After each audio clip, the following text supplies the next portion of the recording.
नमस्कार प्रेक्षकांनो, सुना येती घरा मालिकेच्या 6 ऑगस्टच्या भागामध्ये आपल्याला जबरदस्त ट्विस्ट पाहायला भेटणार आहे आणि तुम्ही अजूनही आपल्या चॅनलला सबस्क्राईब केलं नसेल तर माझी रिक्वेस्ट आहे तुम्हाला की प्लीज तुम्ही चॅनलला लवकरात लवकर सबस्क्राईब करा।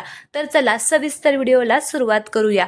आपण इकडे पाहतो की शिवनाथ आता बंटी मामाला म्हणत असतो की हे बघ बंटी, लग्नानंतरच्या गोष्टी मी आत्ताच तुला सांगतो। काय असतं ना, नवरा बायकोची भांडणे ना सूर्योदयाच्या आधीच मिटली पाहिजे। जास्त जर भांडणं ताणली ना तर नातं तुटतं, त्याच्यामुळे ती भांडणं आधीच मिटवली पाहिजेत। रात्री जे काही आहे ते मिटवलं पाहिजे आणि असं सगळ्यांना दिसता कामा सुद्धा नये। मग बंटी मामा म्हणत असतो की दाजी मी काय म्हणतोय त्याच्यासाठी मी एक लग्न करू का। आता ज्या वेळेस बंटी मामा असं म्हणतो की मी लग्न करू का, मग शिवनाथला रागच येतो आणि शिवनाथ बंटी मामाकडे रागाने बघतो आणि म्हणत असतो की काय बंटी, अरे मी काय सांगतोय तू काय बोलतोय। मग आता बंटी मामा पुन्हा आता एकदम सिरियस होतो आणि म्हणत असतो की हा हा दाजी बोला। तर इकडे आता श्रीधरला पण असं वाटतं की आता बंटी मामामुळे ना खरंच हे आप्पा खूप चिडणार आहेत आणि ते सगळं आमच्यावरतीच येणार आहे। इकडे आता बंटी मामा असं म्हटल्यामुळे मी एक लग्न करू का, प्रियंकाला खूपच हसायला येतं म्हणून ती मोठमोठ्याने हसत असते। मग शिवनाथ उमाला म्हणत असतो की काय उमा, त्या पाहुणीबाईंना सांगा इथे काय सर्कस चाललेली आहे का, जोक चाललेले आहेत एवढं मोठमोठ्याने हसायला, त्यांना विचारा नेमकं काय चाललेलं आहे। आता उमा सुद्धा प्रियंका बरोबर बोलत नाही असं ती दाखवत असते। मग ती म्हणत असते की बंटी विचार तिला इथे काय सर्कस चालू आहे का एवढं हसायला। मग आता बंटी सुद्धा मोठ्याने ओरडतो आणि म्हणत असतो की काय ग प्रियंका, इथे काय सर्कस चालू आहे का। आणि पुन्हा तो श्रीधरला म्हणत असतो की ए श्रीधर, सांग तुझ्या बायकोला इथे काय सर्कस चालू आहे का एवढं हसण्यासाठी। त्यावेळेस आता श्रीधर सुद्धा नाटक करत प्रियंकाला म्हणत असतो की काय ग प्रियंका, का हसते एवढे मोठमोठ्याने, सर्कस चालू आहे का। मग प्रियंका म्हणत असते की सर्कस चालू नाहीये, पण आप्पा मला ना समजलेलं आहे, म्हणजे माझी मम्मी म्हणायची की लेकी बोले आणि सुने लागे, म्हणजे तुम्ही जे काही बोलताय ते बंटी मामाला बोलताय असं दाखवतंय ना, पण ते आमच्यासाठीच बोलताय, म्हणजे माझ्यासाठी आणि तुमच्या मुलासाठी, हो ना, मला आता समजलेलं आहे। त्यावेळेस शिवनाथ म्हणत असतो की हे बघा, हे सगळे अनुभवाचे बोल आहेत म्हणून मी सांगत आहे आणि मी फक्त ते बंटीला सांगत आहे, दुसऱ्या कोणाला सांगत नाही। इथे मी संसार कसा टिकवायचा याचे वर्ग घेत नाही, ज्याला टिकवायचा आहे त्याने टिकवा, ज्याला नाही टिकवायचा त्याने नका टिकवू, मी काही तुम्हाला शिकवत बसणार नाही असं म्हणून आता ते बंटी मामाकडे जातात आणि म्हणत असतात की बंटी तू आता काय करणार आहे। त्यावेळेस बंटी मामा म्हणत असतो की दाजी मी आता काहीच करणार नाही, हे बघा आता मी मस्तपैकी छान झोपून जाणार आहे। त्यावेळेस शिवनाथ म्हणत असतो की झोपून जाणार आहे, अरे असं काय करतोय, तब्येत बघ तुझी एकदा किती वाढलेली आहे, चल बरं माझ्या बरोबर चालायला। त्यावेळेस बंटी मामा म्हणत असतो की काय चालायला दाजी, नाही नाही मी चालायला येणार नाही। त्यावेळेस शिवनाथ म्हणत असतो की कसं काय चालायला येणार नाही, तब्येतीकडे बघून तरी तुला थोडं तरी काहीतरी वाटू दे, चल लवकर 5 किलोमीटर चालायचं आहे असं म्हणून ते आता बंटी मामाला पुढे लावतात। आता शिवनाथ पण चाललेला असतो, तेवढ्यातच त्याला आता दरवाजाच्या जवळ एक सावली दिसते। मग आता तो सगळ्यांना म्हणत असतो की थांबा थांबा, मला नाही ते काहीतरी दिसलेलं आहे असं म्हणून तो हळूहळू आता दरवाजाच्या तिकडे चाललेला असतो। आता तिकडे राघव असतो म्हणून आता हे सगळेजण घाबरतात आणि अप्पा कोणी नाही असं करत असतात। राघव मात्र आता दरवाजाच्या पाठीमागे लपून बसलेला असतो। तर तिकडून ते दोघे जण म्हणत असतात की अप्पा कोणी नाही, कशाला तुम्ही तिकडे चाललाय, जावा ना तुम्ही चालायला जावा। त्यावेळेस शिवनाथ म्हणतो की नाही नाही, मला नाही ते कोणीतरी दिसलेलं आहे, त्याच्यामुळे मी थांबा बघतो, तुम्ही काही कालवा करू नका। त्यावेळेस इकडे श्रीधर म्हणत असतो की आप्पा अहो मी ते असताना तिकडे कोण असणार आहे, ती माझी रूम आहे ना, कोणीच नाहीये, तुम्हाला भास झाला असेल। त्यावेळेस शिवनाथ आता दरवाजा जोरात आता ढकलतो पाठीमागे आणि मग इकडे राघवचा हातच आता त्या दरवाजात अडकतो आणि आता तो मोठमोठ्याने ओरडायला जातो, पण तोंडात बोट घालून आता तो ओरडत असतो, त्याला खूप त्रास होत असतो, तो आवाज न येता आता हे सगळं सहन करत असतो। तर इकडे आता माधव म्हणत असतो की काही खरं नाही, आता हा राघव आप्पांना सापडणार आणि मग काय राडाच होणार आहे असं म्हणून तो घाबरलेला असतो। शिवनाथने मात्र दरवाजा आता ढकललेला असतो, त्याच्यामुळे आता राघवला खूपच त्रास होत असतो। तेवढ्यातच प्रियंका म्हणत असते की आप्पा अहो काय झालं, पाऊस येतोय ना आणि वारा पण सुटलेला आहे, त्याच्यामुळे ना पडदा हल्ला असेल आणि त्याची सावली तुम्हाला दिसली असेल। मग आता इकडे श्रीधरला असं वाटत असतं का बघितलं का माझी बायको किती हुशार आहे असं म्हणून तो खुश होतो। तर इकडे आता राघव मात्र तोंडात बोट घालून आता ओरडत असतो, त्याला खूप त्रास होत असतो आप्पांनी असं दरवाजा दाबून धरल्यामुळे. मग शिवनाथ म्हणतो की हा तसंच असेल, मला ना भास झाला असेल, काही सावली बिवली नसेल कोणाची, असं म्हणून आता तो चाललेला असतो. आता दरवाजाचा हात सोडलेला असतो तर राघवचा आता हात तो घेतो आणि त्याला खूप त्रास होत असतो, म्हणून आता त्या हातावरती थोडंसं असं फुकत असतो. मग आता शिवनाथ म्हणत असतो की जावा सगळ्यांनी झोपा आणि मी सुद्धा चालायला जातो, असं म्हणून आता तो बाहेर जातो. मग आता तो बाहेर गेल्यानंतर लगेचच आता श्रीधर घरातील सगळेच जण आता आपापल्या रूममध्ये जातात. इकडे राघव आता पळतच श्रीधरच्या रूममध्ये येऊन बसलेला असतो आणि त्याच्या हाताला खूप त्रास होत असतो लागलं असल्यामुळे, तो आता फुकत असतो. तेवढ्यातच तिकडून आता श्रीधर आणि प्रियंका येतात. तर श्रीधर म्हणतो की आधी दरवाजा लाव दरवाजा. मग प्रियंका दरवाजा लावते. तर श्रीधर राघवला म्हणत असतो की अरे काय रे, तमाशा केल्याशिवाय राडा केल्याशिवाय तुला जमतच नाही का? काय गरज होती तिकडे दाराच्या पाठीमागे लपायची? काय पहिलीत आहे का, अंगणवाडीमध्ये आहे असं बारक्या पोरांगत करतो? अरे कधी सुधारणार आहे? तुझ्यामुळे ना घरामध्ये रोज राडे होत असतात, रोज राडे. कुणी त्या दाराच्या पाठीमागे लपायला लावलेलं होतं? त्यावेळेस तो म्हणतो की मलाच लपायचं होतं. अरे तूच विचार कर, जर आप्पा इकडे तुझ्या रूममध्ये आले असते तर मी त्यांना दिसलो असतं ना, म्हणूनच मी ती आयडिया केली आणि दरवाजाच्या पाठीमागे लपलो. पण तुला माझी हुशारी कधी कळणारच नाही. तुला असं वाटत असतं की तूच हुशार आहे. आणि काय रे एवढं टमाटमा इथे बोलतो, आप्पांच्या पुढे बोलायला तुला काय होतं? सांग ना काय होतं? एकतर मी हे सगळं तुमच्या दोघांसाठी करतोय, तुमचं लग्न लावून दिलं म्हणून मला आप्पांनी घराच्या बाहेर काढले ना, आणि तुला त्याचं काहीच नाहीये. तर आता प्रियंकाचं लक्ष आता राघवच्या हाताकडे जातं. त्याला लागलेलं असतं तर ती म्हणत असते की राघव भाऊजी हाताला काय लागलेलं आहे तुमच्या? मग आता इकडे श्रीधर म्हणतो की हा हाताला काय लागलेलं आहे? तर राघव म्हणतो की दरवाजात हात सापडला. त्यावेळेस श्रीधर खुश होतो आणि म्हणत असतो की बरं झालं, तुला ना असंच लागायला पाहिजे होतं, चांगलं तुझी बोटच तुटायला पाहिजे होती. नेहमी काही ना काही उद्योग करत असतो आणि आम्हाला सुद्धा अडकवत असतो, आप्पांच्या समोर काही ना काही करत असतो. आता श्रीधर त्याला खूप काही बोलत असतो. तर राघव म्हणत असतो की अरे असला कसला भाऊई, हे सगळं मी ह्याच्यासाठी करतोय आणि याला काहीच पडलेलं नाहीये. थांब आता तुझं ना हे जे काही चाललंय ना ते आईलाच जाऊन सांगतो.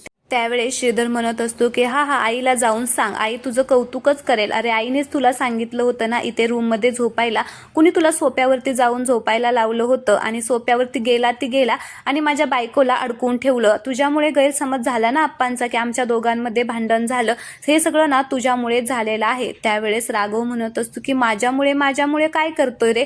हे खरं तर तुझ्यामुळे झालेलं आहे. अरे तू तर माझ्या पाया पडायला पाहिजे, कारण एवढं सगळं सहन करून मी तुझ्या बाजूनेच आहे. म्हणजे तुमचं लग्न लावण्यासाठी मी हे सगळं केलेलं आहे. उलट तुम्ही दोघांनी मिळून ना माझ्यासाठी काहीतरी करायला पाहिजे. तुम्ही दोघांनी मिळून चांगलं स्वयंपाक वगैरे करायला पाहिजे आणि मला इथे बेडवरती आणून द्यायला पाहिजे, कळलं का? पण नाही, तुला ते जमणारच नाही. तर आता प्रियंका हे सगळं पाहून आता हसत असते आणि म्हणत असते की काय ह्यांची भांडणं चाललेली आहेत बारक्या पोरांसारखं. त्यावेळेस श्रीधर म्हणतो की प्रियंका तू आता इथे पण हसणार आहे का? अगं बोल याला काहीतरी, सांग याला समजावून. तर आता तो म्हणतो की हा वहिनी मला काही समजावून सांगणार नाहीत, कारण वहिनी माझ्याच बाजूने आहेत, कळलं ना? तर इकडे श्रीधर म्हणतो की तुझ्या बाजूने आहेत का? तुला आत्ताच्या आत्ता घराच्या बाहेर काढेल, कळलं का?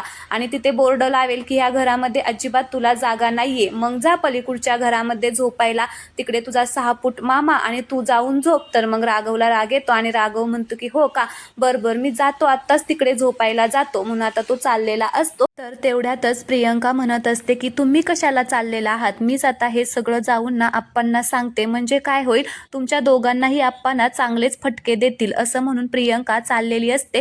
तर राघव म्हणतो की अरे आडव वहिनीला. तर लगेच श्रीधर आता प्रियंकाला पकडतो आणि तिकडे बेडवरती नेऊन बसवतो आणि म्हणत असतो की इथे गप्प बस.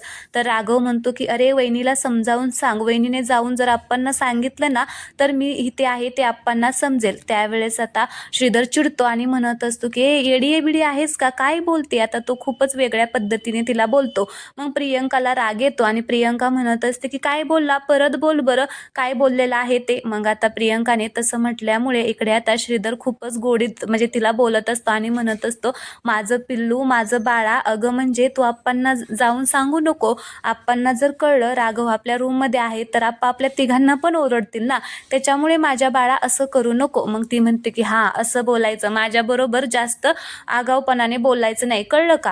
आणि मग ती राघवला सुद्धा म्हणत असते की आता जर तुम्ही एकमेकांबरोबर भांडण केलं ना तर मी लगेचच आप्पांना जाऊन हे सगळं सांगेल. त्यावेळेस श्रीधर म्हणत असतो की मला काय सांगतीये हे ह्याला सांग, ह्यानेच भांडणाला पहिली सुरुवात केलेली आहे. तर प्रियंका म्हणत असते की परत चालू केलं ना, थांब मी सांगायलाच जाते. मग लगेच श्रीधर तिला अडवतो आणि म्हणत असतो की बाई नको जाऊ, बस इथे, असं म्हणून तो तिला बेडवरती बसायला सांगतो. तर प्रियंकाला राघवला लागलेलं दिसतं. मग ती म्हणत असते की जा ह्याच्यासाठी मलम घेऊन ये.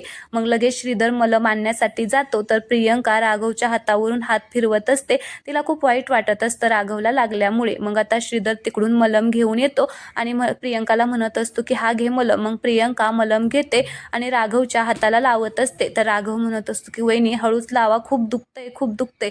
तर आता प्रियंका हळूहळू त्याला मलम लावत असते. तर आता राघवला ते म्हणजे छान वाटत असतं आणि मग प्रियंका मलम ठेवाय चाललेली असते. त्यावेळेस राघव म्हणतो की वहिनी आज तुम्ही पाणी भरलं नाही विहिरीतनं काढून, कसं काय? त्यावेळेस प्रियंका म्हणत असते की एवढं भाऊजी, एवढं तुमच्या हाताला लागलेलं आहे तरी सुद्धा तुम्हाला माझी चेष्टाच करायची आहे का? तर आता इकडे श्रीधर सुद्धा आता राघवला म्हणत असतो की अरे पाणी 4 वाजता काढायचं असतं, आता तर 4:15 झालेत ना, मग कसं काय ते पाणी काढण्यासाठी जाईल? असं म्हणून तो राघवच्या शेजारी बेडवरती बसतो आणि दोघे जण मिळून आता चेष्टा करत असतात. त्यावेळेस राघव म्हणतो की अरे देवा, मग आता आपण अंघोळ कशी करायची पाणी जर नाही काढलं तर? मग आता प्रियंकाला राग येतो आणि प्रियंका म्हणत असते की थांबा, तुम्ही दोघं आता माझी चेष्टा करताय ना, मी आत्ताच जाऊन आप्पांना हे सगळं सांगते, असं म्हणून ती चाललेली असते. तर पुन्हा आता ते दोघे जण तिला अडवतात आणि म्हणत असतात की बाई तू इथे बस. तर राघव म्हणत असतो की अहो वहिनी, तुम्ही जर जाऊन सगळं सांगितलं तर आप्पा आपल्या तिघांना सुद्धा सोडणार नाही, त्याच्यामुळे आम्ही तुमच्या पाया पडतो, तुम्ही इथेच बसा. मग आता तिघेही मिळून आता मोठमोठ्याने हसायला लागतात. तर आता प्रियंका म्हणत असते की मग मला अजिबात चिडवायचं नाही, कळलं का? मग हे दोघे म्हणतात की नाही नाही नाही चिडवणार, असं म्हणून तिघेही हसत असतात. इकडे दुसरीकडे आई साहेब आता जप करत असतात, त्यांचं आता नामस्मरण चाललेलं असतं. तर तिकडून आता अन्विता येते आणि अन्विताच्या हाताला लागलेलं असतं, पायाला लागलेलं असतं, त्याच्यामुळे तिला त्रास होत असतो. ती आता लंगडत लंगडत येत असते. तेवढ्यातच तिकडून छाया येते आणि मग छाया म्हणत असते की काय गणवे, काय झालं, लंगडते काय, लय दुखतंय का? त्यावेळेस ती म्हणते की हो ग मम्मी, खरंच लय दुखत आहे, हे सगळं ना त्या बावळट राघवमुळे झालेलं आहे, त्याला तर ना मी सोडणारच नाही. आता ती बोलत असते तेवढ्यातच तिकडून रुद्र येतो आणि म्हणत असतो की तू काय, मी सुद्धा त्याला सोडणार नाही, त्याला काय त्याच्या अख्ख्या खानदानाला सोडणार नाही, असा धडा शिकवतो ना मला दिसला की. मग बघच. त्यावेळेस आईसाहेबांना राग येतो आणि आईसाहेब म्हणत असतात की अरे रुद्र, हे सगळं करण्यापेक्षा जरा अभ्यासाकडे लक्ष दे, अभ्यास कर. मग रुद्राला सुद्धा राग येतो आणि रुद्र म्हणत असतो की ए आज्जे, नामस्मरण करतीये ना, नामस्मरणच कर की, कशाला मध्ये मध्ये लक्ष देते आणि मला काहीही बोलते. मग छायाला सुद्धा राग येतो आणि छाया म्हणत असते की रुद्र काय बोलतोय, अरे आजी आहे ना ती तुझी, मोठ्या माणसांना असं बोलतात का? आणि काय चुकीचं बोलल्यात रे त्या, बरोबरच बोलल्यात की, अभ्यास करायला नको का? त्यावेळेस रुद्र म्हणतो की मम्मी, मग आजीला सांग की कशाला ती मध्ये मध्ये बोलत असते.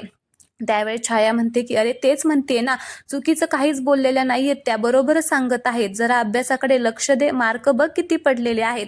मग आता लगेचच तिकडून भास्कर येतो आणि भास्कर म्हणत असतो की बायको, काय चाललेलं आहे, माझ्या पोराला काही सुद्धा बोलायचं नाही, तो जे बोलत आहे ना ते बरोबरच आहे, त्यांना राघवमुळे माझ्या पोरीला लागलेला आहे, त्याच्यामुळे तो जो बोलतोय ना ते बरोबर आहे, त्यांना धडा शिकवल्याशिवाय ना मी काही त्यांना सोडणार नाही.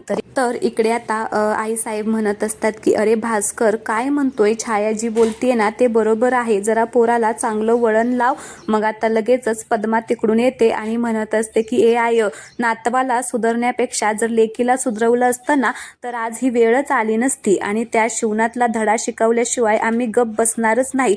आता तुला सांगते, म्हणजे तुला म्हणून सांगते, हे बघ एक लक्षात ठेव, रुद्र काय, रुद्रची पोरं सुद्धा आता त्यांच्या खानदानाशी दुश्मनीच करणार आहे, जोपर्यंत तो शिवनात आहे आणि त्याचं खानदान आहे ना तोपर्यंत ही दुश्मनी अशीच राहणार, ही दुश्मनी संपणारच नाहीये. सुरुवात त्यांनी केली होती, त्याच्यामुळे शेवट आम्ही करणार आहे, त्याच्यामुळे तू आता हे सगळं तत्वज्ञान इथे आम्हाला देत बसू नको, कळतंय ना, का ध्यानात आणून देऊ. मग आता इकडे आईसाहेबांना खूप वाईट वाटतं आणि ते आता त्यांचं नामस्मरण करत असतात. त्यांना आता तर इकडे दुसरीकडे आता उमा सुद्धा देवासमोर उभी असते आणि ती म्हणत असते की खंडेराया, खरंच या घरातल्या माणसांना सुखी ठेव. आता ती बोलत असते तर इकडे दोघे जण आता पिपाणी वाजवत असतात. असतात. उमा बोलली की पिपाणी वाजवत असतात. आता उमा इकडे तिकडे पाहत असते पण तिला कोणीच दिसत नाही, म्हणून आता ती पुन्हा देवाकडे आता मागणं मागत असते. तर हे दोघे पुन्हा आता पिपाणी वाजवत असतात. तेवढ्यातच तिकडून आता वेदा येते आणि या दोघांना पाहते. मग ती पळतच उमाकडे जाते आणि म्हणत असते की आई, तुला असं वाटत आहे ना हा आवाज कुठून येत आहे, चल मी तुला दाखवते. म्हणून आता उमा त्या दोघांच्या जवळ घेऊन येते. आता ते दोघे वाजवत असतात तर बंटी मामाचं लक्ष उमाकडे जातं. मग तो राघवला म्हणतो की राघव राघव थांब. मग उमा म्हणत असते की काय रे, माझी चेष्टा चालवलेली आहे का, असं म्हणून आता ती राघवला असे धपाटे देत असते. तर राघव म्हणत असतो की आई आई अगं मला मारू नको, हे सगळं मामाने केलेलं आहे, मामाचीच आयडिया होती. मग लगेच उमा आता बंटीकडे जाते आणि म्हणत असते की काय रे, तुझी आयडिया होती का. तर बंटी मामा म्हणत असतो की अगं तायडे माझी नव्हती. मग आता ती दोघांचेही कान पकडते आणि ओढत ओढत आता त्यांना आता हॉलमध्ये आणते आणि आता ओरडत असते. तेवढ्यातच तिकडून श्रीधर येतो आणि म्हणत असतो की आई मी ना गोदामात चाललेलो आहे, जाऊ का. मग आता उमाला म्हणजे उमा त्याच्याबरोबर बोलत नसते, म्हणून ती म्हणत असते की वेदा ह्याला सांग की बायकोला घेऊन मंदिरामध्ये जा. मग आता वेदा म्हणत असते की काय रे दाद्या, समजलं ना आई काय म्हणालेली आहे, वहिनीला घेऊन मंदिरामध्ये जा. आता मग उमा म्हणत असते की कुठे आहे याची बायको, सकाळपासून दिसलीच नाही, कुठे आहे, असं म्हणून आता ती इकडे तिकडे शोधत असते आणि वेदाला म्हणत असते की वेदा अगं कुठे आहे तुझी वहिनी, तुला दिसली का. त्यावेळेस वेदा म्हणते की नाही मला पण नाही दिसली. तर श्रीधर म्हणत असतो की ती तर सकाळीच आवरून बाहेर आलेली आहे ना, लवकर कामाला सुरुवात करण्यासाठी कुठे गेलेली आहे. तेवढ्यातच प्रियंका किचन मधून बाहेर येते. आता ती कणिक मळत असते तर तिला कणिक मळता येत नाही, म्हणून आता ती रडत असते. तर आता हे सगळं पाहून यांना जरा आश्चर्यच वाटतं. तर उमा म्हणत असते की काय झालं, का रडत आहे तू आणि असा का अवतार केलेला आहे. त्यावेळेस आता प्रियंका हातामध्ये कणिक घेते तर एकदम पातळ झालेली असते आणि म्हणत असते की मला नाही मळता येत कणिक, किती जरी प्रयत्न केला तरी. मग आता हे सगळे जण मोठमोठ्यानेच हसायला लागतात. उमाला तर आश्चर्यच वाटतं, बाकीचे सगळे हसत असतात. तर उमा त्यांना शांत बसायला सांगते आणि म्हणत असते की दात काढू नका आणि प्रियंका तू काळजी करू नको, तुला जर कणिक मळता येत नसेल ना तर मी शिकवते, पण राहू दे मी आज मळते. त्यावेळेस प्रियंका म्हणत असते की नाही मी प्रयत्न करत राहणार आहे, जोपर्यंत येत नाही ना तोपर्यंत मी प्रयत्न करत राहते, असं म्हणून ती तिथून निघून जाते. प्रियंका गेल्यानंतर उमा म्हणत असते की काय ह्या दोघांमुळे ना माझी पण देवपूजा राहिलेली आहे, जाते मी देवपूजा करायला, असं म्हणून उमा सुद्धा देवपूजा करायला जाते. त्यावेळेस आता राघव श्रीधरच्या जवळ येतो आणि म्हणत असतो की अरे रे रे रे, तुझ्या बायकोला साध्या चपात्या सुद्धा करता येत नाहीत का रे, कसं होणार तुझं. तर इकडे वेदा सुद्धा म्हणत असते की हा ना दाद्या, असं कसं काय, लग्नाच्या आधी विचारलं नाही का चपात्या येतात का नाही ते. तर आता दोघेही त्याला चिडवत असतात. तर राघव म्हणत असतो की आता तुझं कसं होणार आहे, मला तर असं वाटलं की तुला आता गरमागरम चपात्या करून मिळतील, गरमागरम नाश्ता मिळेल, पण काहीच येत नाही, आता तुझं कसं होणार. त्यावेळेस श्रीधर म्हणत असतो की गप्प बसले, नको नाटकं करू, तुझं ज्यावेळेस लग्न होईल ना त्यावेळेस तुला कळेल काय असतं आणि काय नसतं ते, आणि नाही येत ना तर नको येऊ दे, तू शांत बस, तुला कोणी मध्ये मध्ये बोलायला लावलेलं आहे. त्यावेळेस राघव म्हणतो की मध्ये मध्ये कोणी बोलायला लावलंय म्हणजे, अरे मामा आणि वेदा तुला माहिती आहे का, म्हणजे तुमच्या दोघांना माहिती आहे का ह्याच्या लग्नाची बोलणी, लग्न जमवण्यापासून, लग्न करण्यापासून, लग्न करेपर्यंत, घरात येईपर्यंत मी ह्याला मदत केलेली आहे, हा काहीच बोलला नव्हता, सगळं काही मी केलेलं आहे, त्याच्यामुळे आता तुम्ही दोघांनी मिळून चपात्या करून मला आयत्या घातल्या पाहिजेत, माझे लाड केले पाहिजेत. त्यावेळेस श्रीधर म्हणतो की काय तुझे लाड केले पाहिजेत का, तुला गरम गरम चपात्या खायला दिले पाहिजेत का, थांब तुला धपाटे मात्र मी खायला देऊ शकतो, असं म्हणून आता तो त्याला मारायला लागतो. मग राघव लगेचच पळत आता तिकडे जातो तर श्रीधर त्याच्या पाठीमागे. आता इथे दोघांचा गोंधळ चाललेला असतो एकमेकांच्या मागे पळण्याचा. आता सगळेजण त्यांना थांबवत असतात. माधव म्हणत असतो की अरे काय चाललंय, किती मस्ती करताय, थांबा थांबा, पण कोणीच थांबायला तयार नसतं. आता पळापळीच ह्या दोघांची चाललेली असते. तेवढ्यातच तिकडून शिवनाथ येतो आणि मग आता राघव शिवनाथला धडकतो आणि मग शिवनाथच्या पायाखालची जमीनच सरकते. राघव इथे, तर राघव सुद्धा म्हणतो की आप्पा तुम्ही इथं. आता दोघेही एकमेकांकडे आश्चर्याने बघत असतात. त्यावेळेस आता शिवनाथला ते क्षण आठवतात की त्याने कसं राघवला घराच्या बाहेर हाकलून दिलं होतं. आता ते सगळं त्याला इथे आठवत असतं आणि मग तो राघवकडे पाहून म्हणत असतो की तू इथे कसा काय आला आणि तुला घरामध्ये घेतलं कोणी. कोणी? काय हो उमा, ह्याला घरामध्ये कोणी घेतलं? लवकर बोला, कोणी घेतलेलं आहे? आता उमाला काय बोलावं तेच कळत नाही. उमा एकदम त म करायला लागते आणि मग श्रीधरच्या जवळ येऊन म्हणते की काय, कोणी घेतलं याला घरामध्ये? तर श्रीधर म्हणतो की नाही, मी नाही. मग उमा म्हणत असते की काय रे, तू घेतलं का? माधवला ती म्हणत असते, त्याचबरोबर वेदाला, बंटी मामाला, सगळ्यांना विचारत असते तुम्ही घेतलं का? तर कोणीच म्हणत नाही की आम्ही घेतलं. मग उमा म्हणते की नाही, आमच्यापैकी कोणीच घेतलेलं नाहीये. तर मग शिवनाथ माधवला म्हणत असतो की काय रे माधव, तू घेतलं का याला घरामध्ये? मोठ्या भावाचं कर्तव्य निभावण्यासाठी सांग ना, तू घेतलं का? त्यावेळेस माधव म्हणत असतो की आप्पा आप्पा नाही, मी कशाला याला घरामध्ये घेईल? मी काही घरामध्ये घेतलेलं नाहीये. उलट हाच मला मगाशी इथे दिसला म्हणून मी याला म्हणत होतो की इथे कशाला आलेला आहे. आप्पांना जर कळलं ना तर तुझं काही खरं नाहीये, तू जा, असं मीच त्याला म्हणत होतो. त्यावेळेस आता सगळेजण एकमेकांवरती ढकलत असतात. तर शिवनाथ म्हणत असतो की सांगा कोणी घेतलेलं आहे याला घरामध्ये? मग आता उमा नाटक करत म्हणत असते की काय रे, कोणी घेतलं तुला घरामध्ये? खरं तर ना मला याचा खूप राग आलेला आहे. माझं ना डोकं दुखत आहे याला जर समोर बघितलं तर. हा कसा काय घरामध्ये आला? कोणी घेतलं याला घरामध्ये? आता ती नाटक करत असते. तर आता राघव एकदम खाली मान घालून उभा असतो. त्याला आता कळत नाही आपण काय सांगू आणि काय नाही. तो खूपच घाबरलेला असतो आणि खाली मान घालून उभा असतो. तर शिवनाथ म्हणत असतो की अरे राघव, काय विचारतोय तुला? तू घरामध्ये आलाच कसा आणि तुला घरामध्ये घेतलंच कोणी? असा तो विचारत असतो. तर आजचा भाग येथेच संपलेला आहे. पुढील भागामध्ये आपण पाहणार आहोत की प्रियंका आता पुन्हा ती परात घेऊन आलेली असते आणि सगळ्यांना म्हणत असते की नाही, कितीही प्रयत्न केला तरी मला कणिक मळताच येत नाही, एकदम अशी पातळच होती. त्यावेळेस उमा म्हणत असते की बघितलं का, काय पोराने पोरगी आणलेली आहे, सून आणलेली आहे, तिला साधी कणिक सुद्धा मळता येत नाही. त्यावेळेस आता शिवनाथला राग येतो आणि शिवनाथ म्हणतो की काय बोलताय हे सगळं तुम्ही? अहो, तुमच्या पोरांना तरी येते का कणिक मळता? काय रे पोरांनो, येते का कणिक मळता? त्यावेळेस माधव म्हणतो की आम्हाला नाही आप्पा, आम्हाला कशी कणिक मळायला येईल? आता सगळेच नाही म्हणतात. मग आता आप्पा ठरवतात की या सगळ्यांनाच कणिक मळायला लावायची. मग आता श्रीधर, शिवनाथ, माधव आणि प्रियंकाच्या समोर आता ताट ठेवतात आणि त्यांना कणिक मळायला लावतात. तर चला प्रेक्षकांनो, उद्याचा भाग खूप इंटरेस्टिंग असणार आहे, त्यामुळे तुम्ही आत्ताच चॅनलला सबस्क्राईब करा. धन्यवाद.